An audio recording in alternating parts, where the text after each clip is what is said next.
माहौल, बिहार में क्या है माहौल, आज हम यहाँ से जानेंगे। साथ ही साथ देश भर की सियासत में किन खबरों का बोलबाला है और किन खबरों पर सबसे ज्यादा चर्चा हो रही है वो भी हम आपको बताएंगे। लेकिन देखिए, अगर आप बिहार आए हैं और लिट्टी चोखा अगर आप यहाँ पर नहीं खा रहे हैं तो आप समझिए कि बिहार आना आपका अधूरा हो गया है। क्या नाम है सर आपका?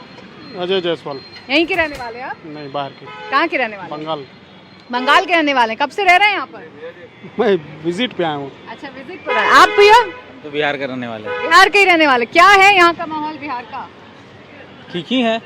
बिहार में काबा अगर पूछूं? मोदी बा और काबा। मोदी बा?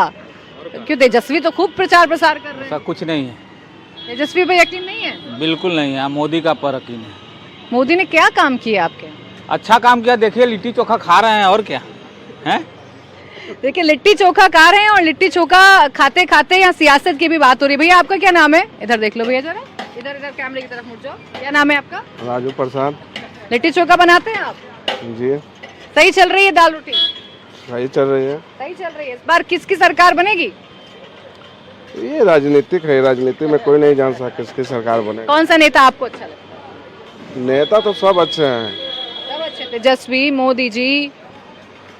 देखिए, बिहार की अति है, कोई नहीं कर सकता कि क्या होगा। देखिए, बिहार जो सियासी तौर पर जाना जाता है, जिसके सियासी तौर पर लोगों की चर्चा यहाँ काफी मशहूर रहती है, वो लोग जो हैं अभी अपने पत्ते तो नहीं खोल रहे हैं, लेकिन हाँ, यहाँ चर्चा मोदी की भी है और यहाँ पर चर्चा हो रही है तेजस्वी यादव की भी। इस बीच दिल्ली में क्या हो रहा है आपको पटना से, यानी कि बिहार की राजधानी से देश की राजधानी का हाल भी बता देते हैं। और देश की राजधानी में इस वक्त चर्चा स्वाति मालीवाल की हो रही है। स्वाति मालीवाल की तरफ से कुछ गंभीर आरोप लगाए गए। जब से स्वाति मालीवाल तो खामोश हैं, लेकिन वो मुद्दा अब बीजेपी ने हाथों हाथ लपक लिया है और अब अरविंद केजरीवाल और उनकी पार्टी पर हमलावर हो गई है। देखिए, मारपीट पर बवाल आखिर क्यों हो रहा है, स्वाति की खामोशी पर सवाल है। स्वाति मालीवाल आखिरकार एफआईआर क्यों नहीं करा रही हैं, वो भी जब पार्टी ने एक्सेप्ट कर लिया है कि उनके साथ सीएम हाउस में बदसलूकी हुई है। देखिए, इलेक्शन कैंपेन के लिए दिल्ली के सीएम अरविंद केजरीवाल 21 दिन के लिए जेल से बाहर हैं, लेकिन इस दौरान सीएम हाउस से निकला एक विवाद उनके लिए मुश्किलें पैदा कर सकता है। भारतीय जनता पार्टी इस मामले को भुनाने की कोशिश कर रही है। आपकी राज्यसभा सांसद स्वाति मालीवाल ने पुलिस को फोन कर शिकायत की कि उनके साथ सीएम हाउस में बदसलूकी हुई है। हालांकि इस मामले पे आप ये कह सकते हैं कि स्वाति मालीवाल फिलहाल खामोश है। बीजेपी इस मामले को राजनीतिक तौर पर उठा रही है और अब इस मामले में प्रोटेस्ट भारतीय जनता पार्टी की तरफ से किया जा रहा है। विभव कुमार को बचाने का आरोप लगा रही है अरविंद केजरीवाल पर भारतीय जनता पार्टी। स्वाति मालीवाल से संपर्क करने में फिलहाल दिल्ली पुलिस जो है वो जुटी हुई है। ये बड़ी खबर आपको बता रहे हैं। लगातार विभव कुमार को बचाने का आरोप लगाया जा रहा है अरविंद केजरीवाल पर भारतीय जनता पार्टी के कार्यकर्ताओं की तरफ से।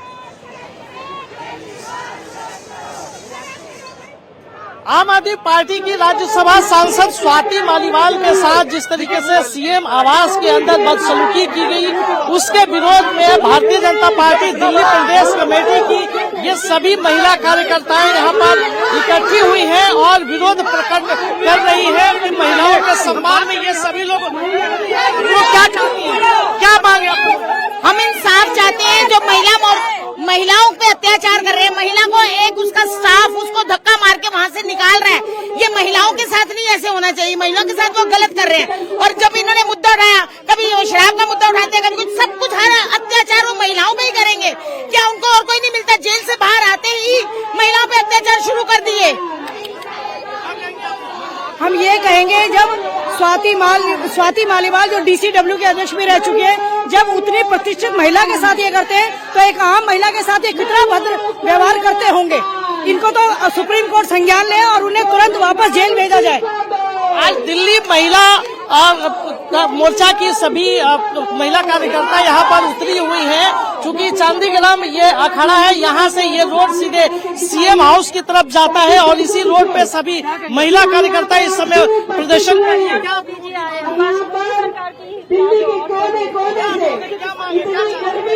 केजरीवाल के इस्तीफा चाहती हूँ और कुछ नहीं चाहिए हमें, वो नहीं चाहिए हमें। सरकारी की जगह नहीं है इस देश में, उनको उनकी असली जगह जेल थी जिससे बहाना बना के निकल गए, लेकिन अब उनको उसकी असली जगह रहना चाहिए। उन्हें अपना इस्तीफा देना चाहिए, उन्हें दिखाना चाहिए। वो बोलते हैं ना कि मैं सही हूँ, मैं सच्चा हूँ, तो सच्चाई के मार्ग पे चले ना। और महिला विरोध में खड़े है ना, तो सामने आए तो महिला शक्ति दिखाए कि क्या है। तो पहले तो मेरे को ना इस्तीफा देना चाहिए, सबसे बड़ी बात। तो तो बीजेपी कार्यकर्ता तो जबरदस्त प्रोटेस्ट कर रहे हैं। बीजेपी कार्यकर्ता सीधा अरविंद केजरीवाल से सवाल पूछते हुए नजर आ रहे हैं और इस पूरे मामले को उनके जेल जाने वाले प्रकरण से भी जोड़कर देखा जा रहा है। लेकिन इन सबके बीच दिल्ली पुलिस क्या एक्शन ले रही है, आपको जल्दी से ये भी बता देते हैं। देखिए, स्वाति मालीवाल से संपर्क करने में दिल्ली पुलिस जुटी हुई है। मालीवाल से पुलिस की अभी तक बात नहीं हो पाई है और स्वाति मालीवाल अपने घर पर भी मौजूद नहीं है। रिश्तेदार के घर पर भी स्वाति मालीवाल मौजूद नहीं है और इसीलिए कई सवाल हैं जो फिलहाल खड़े हो रहे हैं कि स्वाति मालीवाल आखिर खामोश क्यों है। वो स्वाति मालीवाल जो सुबह फोन करके दिल्ली पुलिस को ये बताती हैं कि सीएम आवास पर उनके साथ बदसलूकी हुई है। जो पूर्व पीए हैं अरविंद केजरीवाल के विभव कुमार, उन्होंने मारपीट की है। पुलिस आती है, पुलिस थाने पहुंचती है सिविल लाइन से स्वाति मालीवाल, लेकिन तभी से स्वाति मालीवाल की खामोशी का सिलसिला लगातार जारी रहता है। उनसे बातचीत नहीं हो पा रही है और लगातार दिल्ली पुलिस भी ये पता लगाने की कोशिश कर रही है कि स्वाति मालीवाल कहां है। देखिए, स्वाति मालीवाल तो सामने नहीं आई, लेकिन जरूर संजय सिंह, आम आदमी पार्टी के राज्यसभा सांसद, सामने आए और इस मामले को गंभीर बताया और कहा कि हाँ, ऐसा हुआ है, ऐसी बदसलूकी की खबरें सामने आई हैं। अब कहां है स्वाति मालीवाल, ये सबसे बड़ा सवाल है। कुमार सोनू मेरे सहयोगी जुड़ गए ज्यादा जानकारी के साथ। सोनू, क्या जानकारी है पुलिस के पास? ये इतना रहस्य क्यों बना हुआ है? जब पार्टी एक्सेप्ट कर रही है तो स्वाति मालीवाल कहां है और सामने क्यों नहीं आ रही है? देखिए, इस पूरे मामले में जब ये सोमवार को पूरा मामला सामने आया और उसके बाद दिल्ली पुलिस जब से जो है स्वाति मालीवाल से संपर्क करने की कोशिश करी है, जो कि आम आदमी पार्टी की राज्यसभा सांसद है, दिल्ली पुलिस की एक टीम जो है उनके नॉर्थ दिल्ली के घर पर गई, वहां पर नहीं मिली स्वाति मालीवाल। उसके बाद जीके में जो उनकी रिश्तेदार रहती हैं वहां पर भी दिल्ली पुलिस की एक टीम गई थी, लेकिन वहां पर भी जो है स्वाति मालीवाल से संपर्क नहीं हो पाया दिल्ली पुलिस का। फिलहाल मैं आपको बताऊं कि एक महिला एसीपी रैंक की अधिकारी को जो है इस पूरी उसके लिए लगाया गया है ताकि वो जो है जल्द से जल्द राज्यसभा एमपी स्वाति मालीवाल से संपर्क कर सके। और पुलिस ये चाहती है इस पूरे मामले में कि स्वाति मालीवाल इसमें जो है अपनी तरफ से लिखित शिकायत दे, जिसके बाद पुलिस आगे की कार्रवाई कर सके, क्योंकि लिखित शिकायत के आधार पर ही जो है तमाम सेक्शन जो है वो एफआईआर में जोड़े जाएंगे। लिखित शिकायत में स्वाति मालीवाल किस किस का नाम देती है विभव के अलावा, ये एक इंपॉर्टेंट बात है। इसलिए दिल्ली पुलिस जो है इस मामले में कोई भी चूक नहीं करना चाहती। दिल्ली पुलिस की तरफ से जो सूत्रों ने हमें साफ कहा है कि इसमें इंतजार है लिखित शिकायत का। स्वाति मालीवाल अगर लिखित शिकायत करती है तो उसके बाद आगे की कार्रवाई की जाएगी एफआईआर दर्ज करके। फिलहाल 2 बार जो है संपर्क करने की कोशिश की है दिल्ली पुलिस ने, लेकिन अभी तक स्वाति मालीवाल से संपर्क नहीं हो पाया है। हालांकि इस पूरे मामले में जो सोमवार को पूरा इंसिडेंट हुआ है, जिसमें स्वाति मालीवाल ने पीसीआर कॉल की, अपने साथ बदसलूकी का आरोप लगाया अरविंद केजरीवाल के पीएस विभव के ऊपर, जिसके बाद उस वक्त एक बड़ा मोड़ आया जब मंगलवार को पार्टी के राज्यसभा सांसद संजय सिंह ने इसमें प्रेस कॉन्फ्रेंस करके इस बात की आलोचना भी की और साथ ही साथ ये भी कहा कि मुख्यमंत्री ने कड़ी कार्रवाई की बात भी कही है विभव के खिलाफ। तो ये एक पूरा राजनीतिक मोड़ हो गया, जिसके बाद बीजेपी भी अब सड़कों पर है, लेकिन पुलिस से अभी तक का जो है स्टेटस यही है। पार्टी तो कार्रवाई करने की बात कह रही है, पार्टी एक्सेप्ट भी कर रही है, लेकिन स्वाति मालीवाल कहाँ है? वो क्यों चुप है? स्वाति मालीवाल के पीछे की वजह क्या है? ये वो तमाम सवाल हैं जिन्हें बीजेपी भी भुनाने की कोशिश कर रही है और यही वजह है कि बीजेपी ने प्रोटेस्ट करना शुरू कर दिया है। शुक्रिया आपका सोनू, तमाम जानकारी के लिए। तो दिल्ली में देखिए, स्वाति मालीवाल फिलहाल सियासत का विषय बनी हुई है, लेकिन जहां पर हम मौजूद हैं पटना, यहाँ की अगर आप बात करेंगे तो प्रधानमंत्री नरेंद्र मोदी के रोड शो के बाद यहाँ का माहौल क्या है? पटना में 2 लोकसभा की सीटें हैं, दोनों पर भारतीय जनता पार्टी का कब्जा है। कि पटना साहिब जिसे शत्रुघ्न सिन्हा लड़ा करते थे, लेकिन रविशंकर प्रसाद ने सीट पर कब्जा किया, एक बार फिर से चुनावी मैदान में। और एक है पाटलिपुत्र, जहां से मीसा भारती, लालू यादव की बेटी, चुनाव लड़ती हैं, लेकिन पिछली बार रामकृपाल यादव यहां से चुनाव जीते और इस बार भी ये जो मुकाबला है वो मीसा भारती और रामकृपाल यादव के बीच होता हुआ नजर आ रहा है।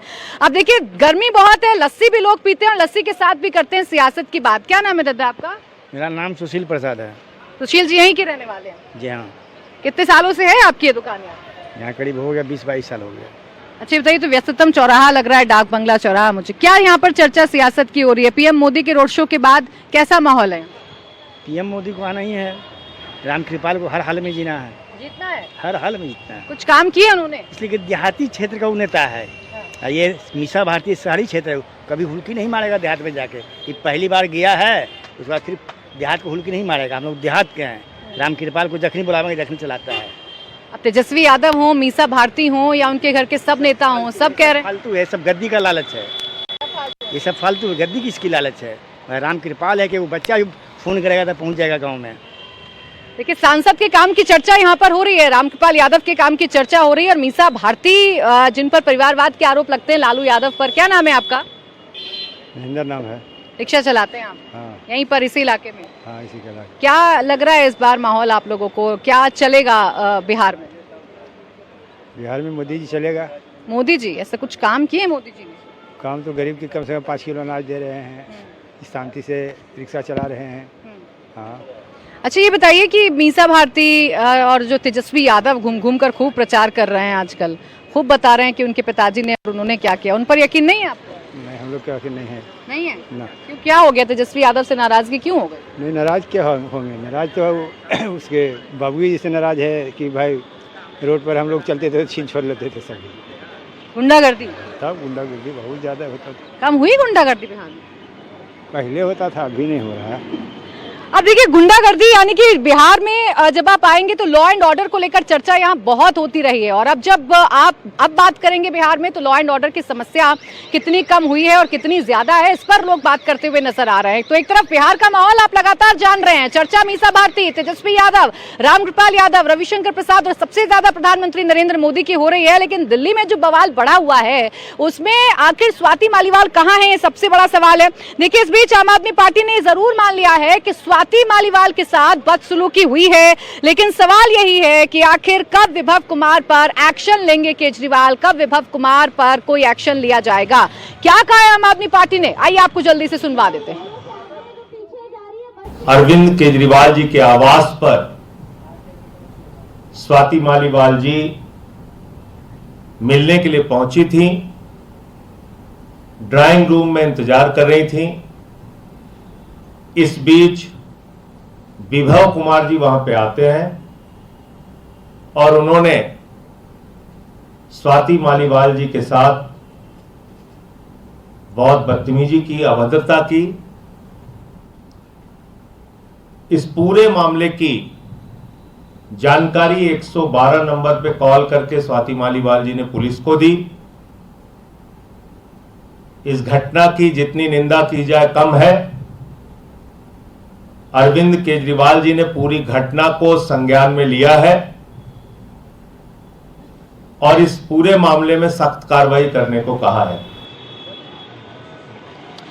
अब देखिए निंदा तो कर रहे हैं, लेकिन विभव कुमार पर एक्शन कब लेंगे, ये सवाल है जो आम आदमी पार्टी से सियासी तौर पर भी पूछा जा रहा है। इन सब के बीच चर्चा पूरे के पूरे देश में हो रही है कि आखिर 400 पार भारतीय जनता पार्टी कर पाएगी, या 400 पार के नारे को पूरा करने के बाद बीजेपी क्या करेगी, क्योंकि पूरा का पूरा विपक्ष ये कह रहा है कि संविधान को बदलने की कोशिश की जाएगी। 400 पार सीटें भारतीय जनता पार्टी को इसलिए चाहिए क्योंकि बीजेपी संविधान बदलना चाहती है, आरक्षण को खत्म करना चाहती है। लेकिन बीजेपी के नेताओं की तरफ से लगातार ये बताया जा रहा है कि 400 पार जरूरी क्यों है। अब देखिए आपको बताते हैं अपोजिशन के संविधान बदलने वाले नैरेटिव का जवाब असम के मुख्यमंत्री हिमंता की तरफ से दिया गया है, जो अपने बयानों को लेकर काफी चर्चाओं में रहते हैं। हिमंता बिस्वा शर्मा ने अपोजिशन को ये बता दिया कि आखिर मोदी को 400 पार क्यों चाहिए, और ये भी बता दिया कि बीजेपी 400 से ज्यादा सीटें जीतेगी तो क्या होगा। आपको बताते हैं हिमंता शर्मा ने दिल्ली की एक चुनावी सभा में कांग्रेस समेत तमाम अपोजिशन पार्टियों को करारा जवाब दिया।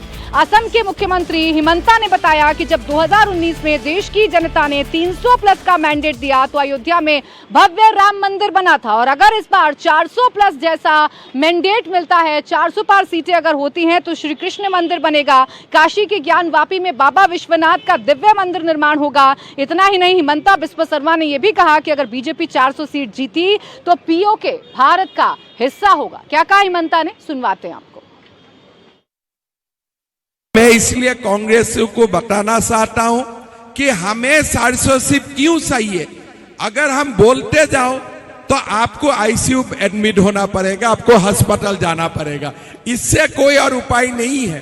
कांग्रेस लोग हम लोग से पूछते रहा भाई आपको 400 सीट क्यों चाहिए, तो मेरा दिमाग में लगा इसका जवाब भी होना चाहिए। तो मैंने सुबह कांग्रेसियों को बोला कि भाई देखो, जब हमारा 300 सीट था हमने राम मंदिर बनाया, अभी हमारा 400 सीट होगा, मथुरा में भी कृष्ण जन्मभूमि बनेगा और ज्ञानवापी मस्जिद का जगह में बाबा विश्वनाथ का बड़ा भव्य मंदिर बनेगा। तो अब हमें सीट देते रहिए, और मुगलों ने जितना कारनामा करके गया था हम लोग सब साफ करते करते चला जाऊंगा। भारत को साफ करने का भी बहुत कुछ बाकी है ना, अभी भी तो काम खाली नहीं हुआ है। तो देखिए हिमंता तो अपना टारगेट बता रहे हैं। हिमंता बिस्वा शर्मा तो ये बता रहे हैं कि आखिर उन्हें 400 पार सीटें क्यों चाहिए और 400 पार सीटें अगर आएंगी तो कैसे मंदिर का निर्माण होगा।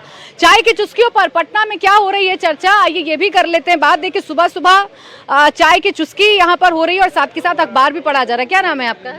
हमको नहीं देना, आप गवर्नमेंट से। अच्छा, आपका क्या नाम है सर? तुषार नाम है। यहीं के रहने वाले हैं? हाँ, बिहार के? हाँ बिहार के। अच्छा बताइए, 400 पार की बड़ी चर्चा चल रही है इस बार, 400 पार होगा, बीजेपी का 400 पार होगा, आपको लगता है होगा? वो तो इलेक्शन का रिजल्ट आने के बाद ही मालूम चलेगा। अभी कोई भी प्रेडिक्शन करना मतलब इम्पॉसिबल है। अभी जैसे जब आ जाए एक बार, जब रिजल्ट आएगा तो उस समय देख लेंगे। काम कैसा लग रहा है आपको? कौन सी सरकार का काम आपको सबसे अच्छा लगा? देखिए हर एक सरकार का मतलब कुछ पॉजिटिव भी है, कुछ नेगेटिव भी है। तो नेता आपके कौन से अच्छे? अभी तो ये सब चीज़ का खुलकर बोल नहीं रहे हैं। देखिए आप बताइए सर, क्या नाम है आपका? राजेंद्र ठाकुर। आप बताइए ठाकुर साहब, किसका काम अच्छा है? अच्छा तो सभी का है और बुरा भी सभी का है। नेता कौन सा अच्छा है? नेता तो अपनी अपनी सोच के अनुसार नेता सबको अच्छा लगता है। इसमें कोई इंडिविजुअल तो आप किसी को मोदी जी अच्छे लगते हैं, किसी को राहुल गांधी। आपको कौन अच्छा लगता है? मुझे विपक्ष अच्छा लगता है। विपक्ष अच्छा लगता है। अच्छा, 400 पार के नारे की बड़ी चर्चा हो रही ये है। तो अतिशयोक्ति है। जब तक रिजल्ट नहीं आ जाता है तब तक नहीं बोलना चाहिए। क्या परेशानी क्या है, नाराजगी क्यों है सरकार से? सरकार का काम उतना अच्छा नहीं है जो होना चाहिए। जितनी मेजोरिटी थी लास्ट इलेक्शन में उसके अकॉर्डिंगली तो सरकार का काम नहीं हुआ, धरातल पे काम नहीं हुआ। जनता है, काम की चर्चा भी करेगी और काम के साथ साथ अपने मुद्दों की भी चर्चा करेगी, मंदिर की भी चर्चा होगी, 400 पार की भी चर्चा होगी और जो वादे किए गए हैं इंडिया अलायंस की तरफ से उसकी भी यहाँ चर्चा होती हुई नजर आ रही है।